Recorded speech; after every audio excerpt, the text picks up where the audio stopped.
Jonah kept swinging his arms, but it was a despairing gesture now. The side of his hand connected with one of Mom's brass candlesticks, and it crashed down to the hearth below. The candle snapped in half. The brass clanged against the hearthstones like a gong ringing out someone's doom. Katherine's? Jonah agonized. And mine when Mom sees I dented her candlestick and lost her daughter? The clanging sounded loud enough to echo through the whole house. Strangely, Mom wasn't rushing back into the living room crying out, "What just happened? What is going on in here?" She'd also stopped yelling about how Jonah and Katherine needed to get into the kitchen right now to eat breakfast. This was very, very odd. Did that Lindbergh guy zap away Mom and Dad too, even without touching them? Jonah wondered. Have I lost my entire family? Jonah didn't think his legs could hold him up as he thought about this awful possibility. But they didn't just hold him up. They also carried him toward the kitchen without him even having to consciously think about it. "Mom?" he called. "Dad?"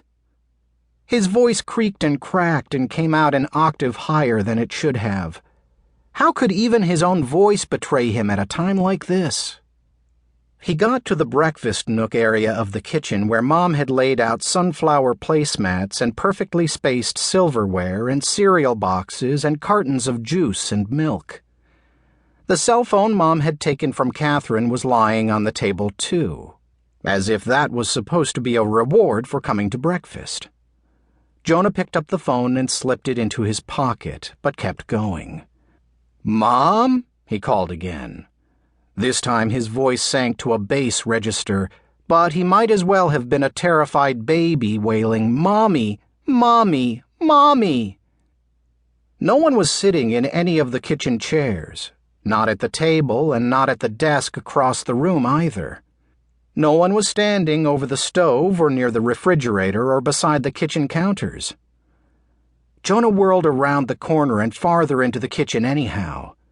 He started waving his arms again, even though that hadn't worked in the living room. Maybe it would work here. This time he hit his hand on a granite countertop. He doubled over in pain, leaning across the top of the island in the center of the kitchen. Just before he squeezed his eyes shut from the pain, he caught a glimpse of blonde hair on the other side of the island, below the level of the counter. His eyes popped back open. "Katherine?" he cried.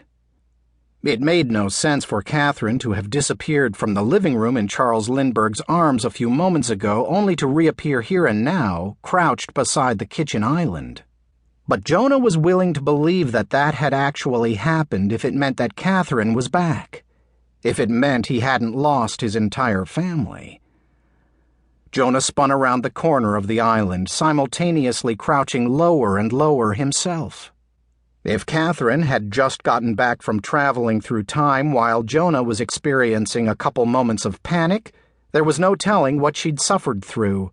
There was no telling how long she thought she'd been gone or how many lies they'd have to tell Mom and Dad to get them to believe that nothing had happened at all. "Let me help," Jonah said, reaching out to her. The blonde hair moved. Jonah noticed that Katherine had evidently lost her ponytail rubber band during whatever trip she'd just returned from. Her hair was hanging down loose now, spread across her shoulders and hiding her face. Really, the hair was all Jonah could see. But Katherine was painstakingly starting to tilt her head back to look up toward Jonah. The hair was sliding out of the way. "Don't worry about the time sickness," Jonah said, patting Katherine's arm. "Take it slow. I'm watching out for you. You're not in any danger." He hoped that that was true. Katherine lifted her hand to brush the hair out of her face. Her mouth appeared, her nose, her eyes.